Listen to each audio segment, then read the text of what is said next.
For 8 years, I thought George's or Noble Five's death in Halo Reach was obvious. He sacrificed his life by detonating a bomb to destroy a Covenant ship. But when I first witnessed my oldest and youngest brother team up on Noble back in 2011 to beat the campaign, and during my subsequent playthroughs, I paid little attention to the dialogue and lore, as I did with all the Halos until 2014. When I beat the Halo 4 campaign. It was not until my solo legendary run of the Halo Reach campaign in 2018, where I discovered that the bomb George used was actually makeshift, a slipspace engine used for teleportation across interstellar distances, and that he wasn't on the targeted ship during the detonation, but rather on a ship below it. For 2 years, I had the question in my head, did George really die? How could everyone, in story and in real life, assume his death because of a teleportation? To answer this, I researched online and replayed the game to investigate all the factors that could have contributed to George's death during transmission initiation, while in slipspace, and after exiting slipspace.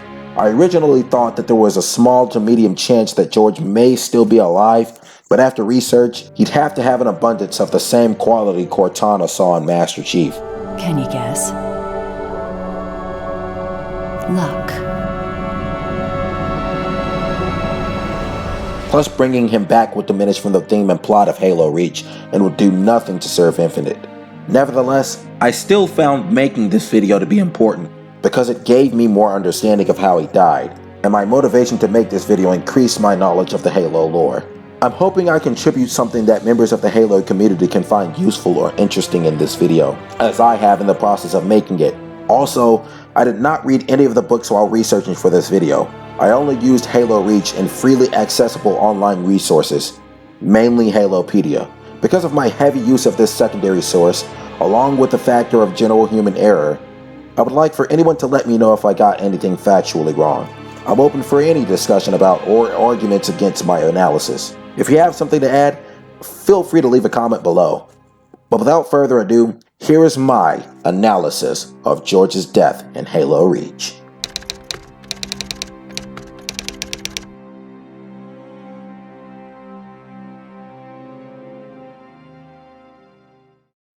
First things first, a brief overview of the events. When the UNSC graphed and destroyed a Covenant spire on Reach, a cloaked supercarrier, the long Night of Solace, revealed itself and absolutely obliterated the frigate. Planet Reach was in grave danger, as all of the UNSC nuclear weaponry was either destroyed or out of range of access, and UNSC reinforcements weren't set to reach the planet for 2 whole days. With no obviously viable options available, Noble 2 devised quite the unlikely plan to eliminate the supercarrier by using a slipspace engine, the Shaw Fujikawa Translite engine used by humanity, to intentionally replicate an accident from 2 years earlier, where half of a ship en route to Cygnus, an outer colony, was teleported into oblivion because its own slipspace drive was improperly mounted, this time putting the Solace on the business end. Given the dire straits Reach was in, Noble Actual approved the plan, and Operation Uppercut commenced the next day, August 14th, 2552. Noble teams stormed the beach that was the site of a Sabre launch facility. They fought off hostiles on their way into the facility, and Noble 6, with 5 as a passenger, along with 4 other pilots, launched into space and rendezvoused with the UNSC frigate Savannah. After fighting off a Covenant horde and dying like 473 times, 6 dropped George off at Anchor 9, where he then commandeered a Pelican on which the Savannah slipspace drive was mounted on.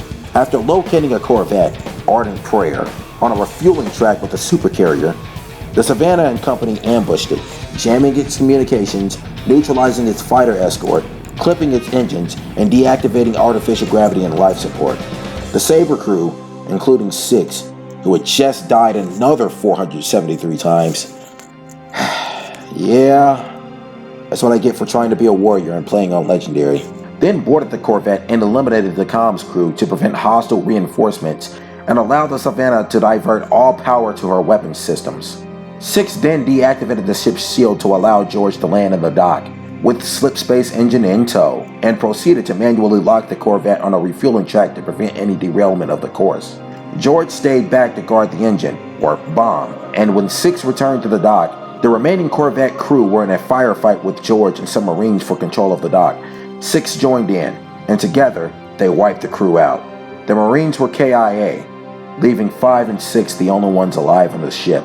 After this brief scuffle, George noticed that the Pelican's thruster gimbal was damaged, and the path back to the Sabres was blocked off due to damage to the Prayer, so the only way back to Earth would be a gravity jump.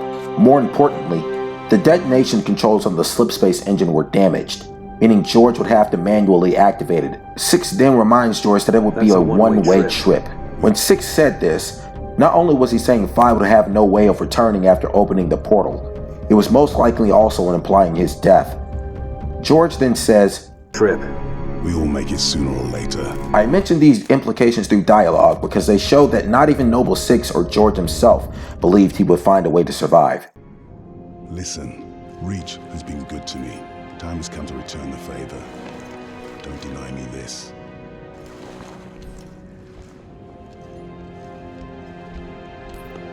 Tell him to make it count.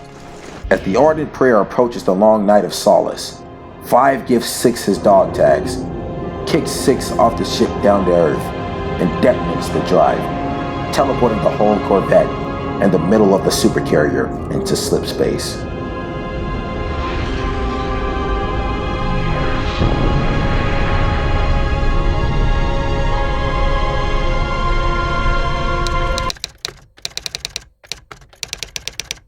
Now that we've covered the entire situation, we can begin to analyze all the possible dangers George could have faced, starting with the detonation of the drive and all the factors present during it. I will initially note that Slip Termination Preventable, or STP, a drive malfunction preventing travel, did not occur, as we can see that the drive worked as intended and opened a portal. The only rigging present was the drive's positioning, which was set up to rip the supercarrier apart, and the fried timer.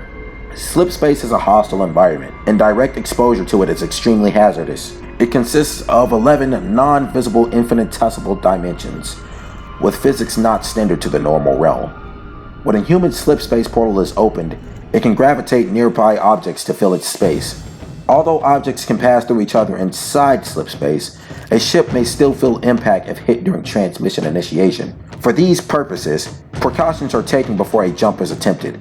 An interstellar jump point, IJP, or safe slipspace entry point, SSEP, must be ensured for human ships or ships using the Shaw-Fujikawa Translite engine to make sure they don't get smacked by an object during transmission.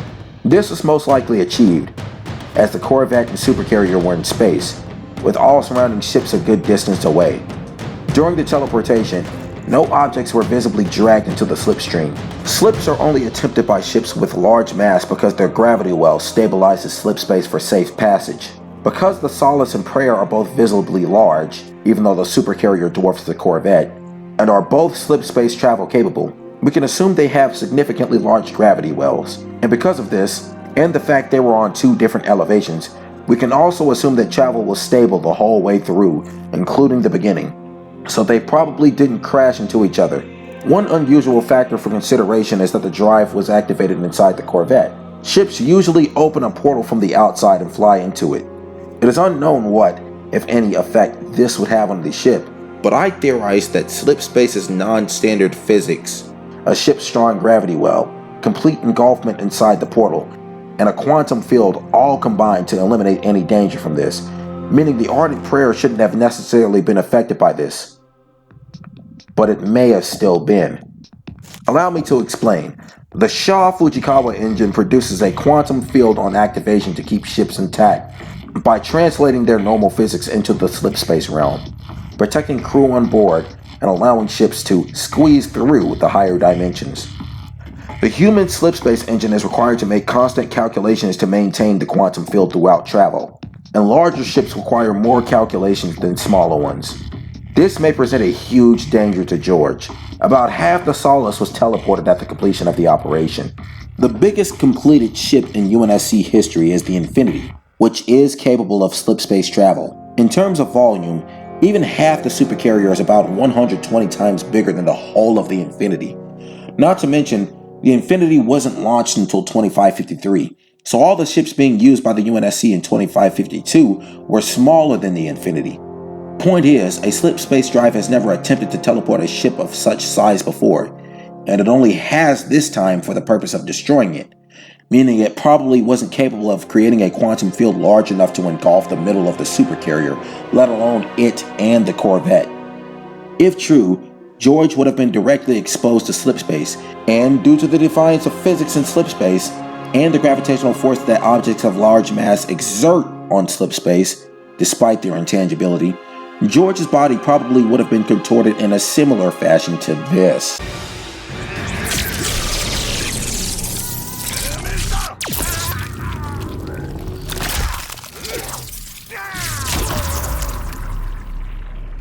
Fatality. Of course, without the manual assistance. Or with the manual assistance, depending on if or not you believe in God. I know I do. One last factor to mention in this section is that a human slipspace drive is being used on a Covenant ship in this case, something that hasn't been successfully attempted in this point in the Halo timeline. Or ever, if I'm correct. It is not known if a Covenant ship's anatomy and makeup is optimal for a human-created slipspace portal, but I wouldn't be surprised if it is, given the Covenant's superior technology. Assuming George somehow survived the teleportation with quantum field intact, we can analyze the dangers he faced in slipspace. Slipspace travel is not instantaneous, and using a human slipspace drive can last from 2 to 6 months, a long enough time to allow basically anything to happen. Unless George happened to hit a slipspace wake, which shoots a ship at the same velocity as a ship that just left the slipstream. Over 2 months after Operation Uppercut, the UNSC Dusk used the dying wake of the Solemn Penance to reach Delta Halo and got there in 2 weeks. The ship then used the Forerunner Dreadnought's stronger wake to reach Earth within a few hours. One danger to this. The chances of hitting a human slipspace wake at a significantly fast speed was slim to none because humans didn't have advanced enough tech to make slipspace travel as fast as the Covenant could. The only way this was possible is if George hit a slipspace wake of a UNSC ship that encountered a slipspace wake of a Covenant or Forerunner ship. Which brings me to my point. Following an enemy slipspace wake could deliver George right into hostile territory. The Dusk was able to hide in a shadow zone away from enemies while observing the events on Installation 5, but Noble 5 probably didn't know enough about Covenant tech to be able to operate the Ardent Prayer. And even if he did, her engines were clipped by Noble 6 before boarding, meaning upon emergence from slipspace, he wouldn't be able to reach a hiding spot fast enough unless he landed there on arrival from the slipstream. And if the Covenant discovered his ship before he got to safety, he'd be screwed. Multiple symptoms or consequences may be felt by ones who travel in the slipstream, including nausea, heart failure, electricity to the ship's hull, radiation, disappearance, and death. Some have stronger reactions to symptoms in the slipstream than others. It is not known how Covenant ships deal with radiation or electricity, but again, advanced technology probably protects them. The magnets that keep the slipspace engine's accelerator coils aligned drift out of phase due to slipspace's unnatural physics, and they require constant maintenance. According to Halopedia, back in the 2490s, crew members had to manually put the coils back in place, exposing themselves to the slipstream.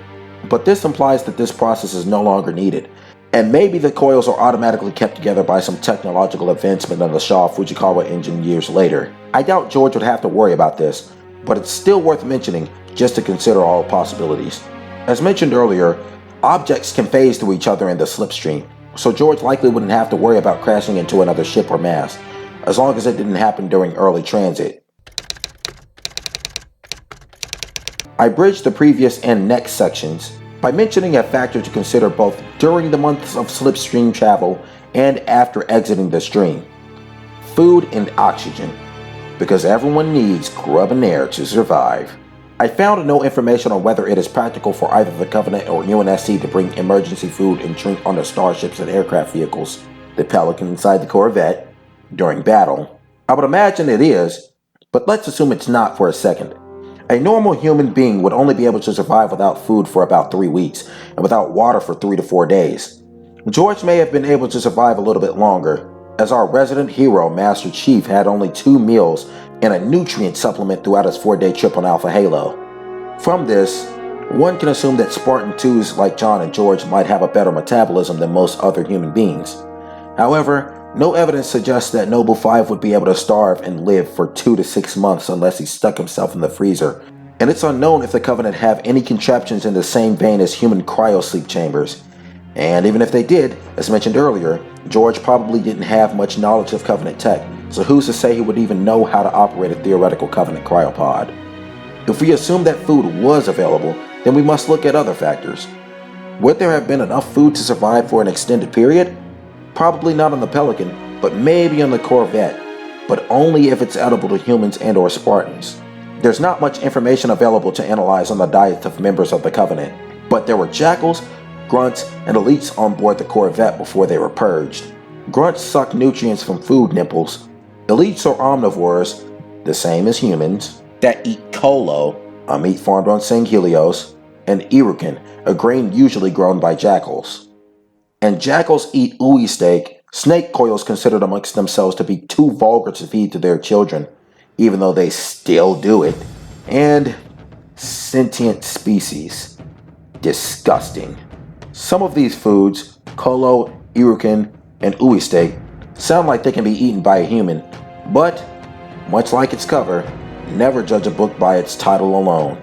Also, George would have to hope that the ardent prayer didn't sustain enough damage to negatively affect any power used for cooking or refrigerating systems.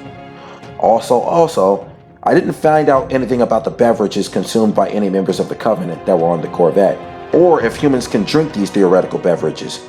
So if they contain H2O and no substances extremely harmful to humans. Chances are, the Savannah crew were probably generous enough to pack a Monster Energy drink or two on that Pelican.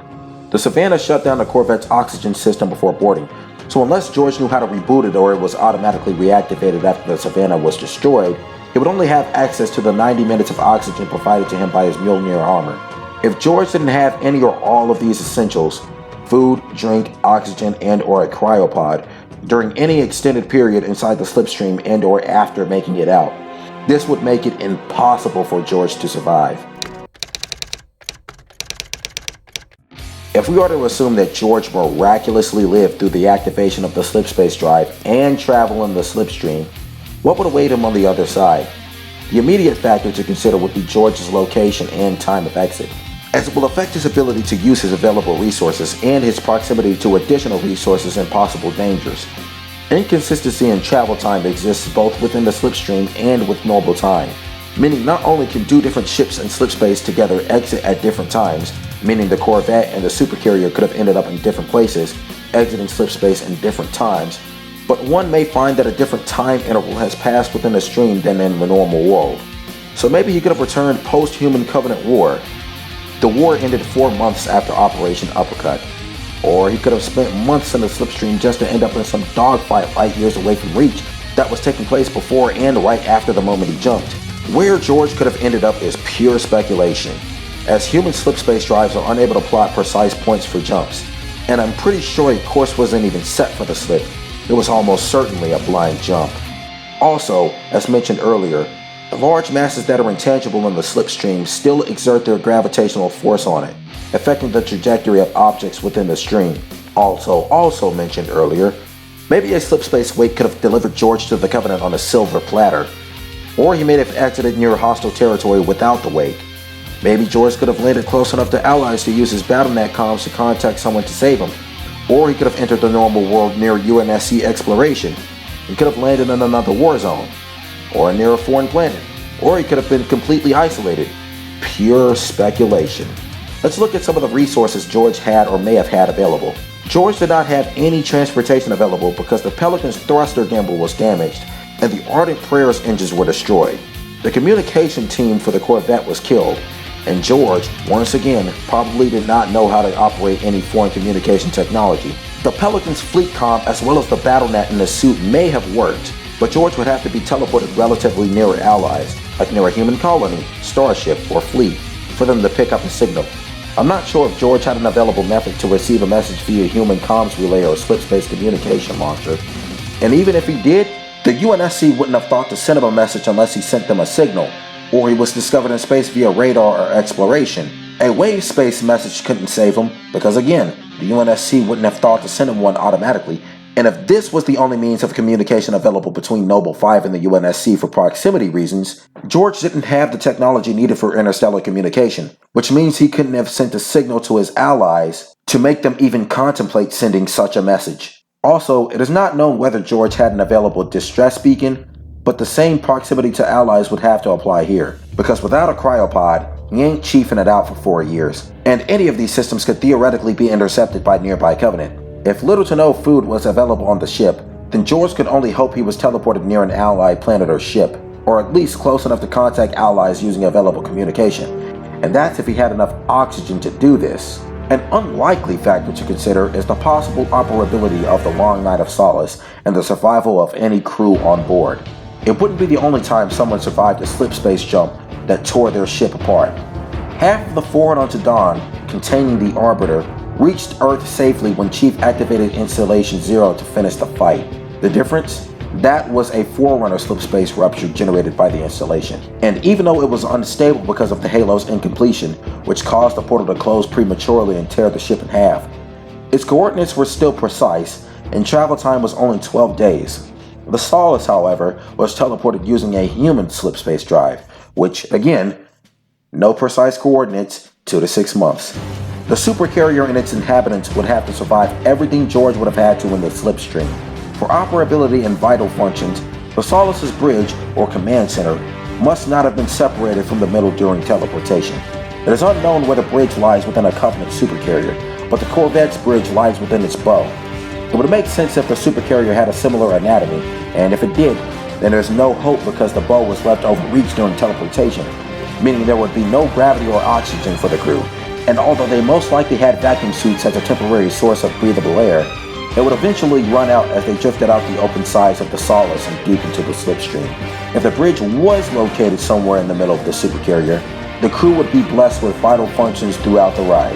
If they then survived all aforementioned factors within the slipstream, and they landed in the same location as George in the Ardent Prayer, they could have engaged him, presenting another danger to George. And there you have it, folks. This is my effort to analyze the possible causes of George's death. From possible exposure to the slipstream's unnatural physics and resulting symptoms, disappearance into the slipstream, lack of food and oxygen, no available cryopods, impact during transmission initiation, to hostile engagement, George had more than enough dangers to kill him before, during, and after his slipspace journey. I know that this video may seem like a pointless overanalyzation, and Noble 5's demise may have only been meant to be looked at from a story point of view, but as I said in the intro, seeing as to how I've had questions about his death for 2 years, I was very eager to make this video. And as also mentioned before, creating this video has allowed me to increase my knowledge of the franchise I love. I'm hoping I provided some good food for thought and or entertainment today, because for me, making this video was just too fun of an opportunity to pass up. I know some of my points may be flawed, but that's the purpose of a conversation, right? To agree, to disagree, to learn.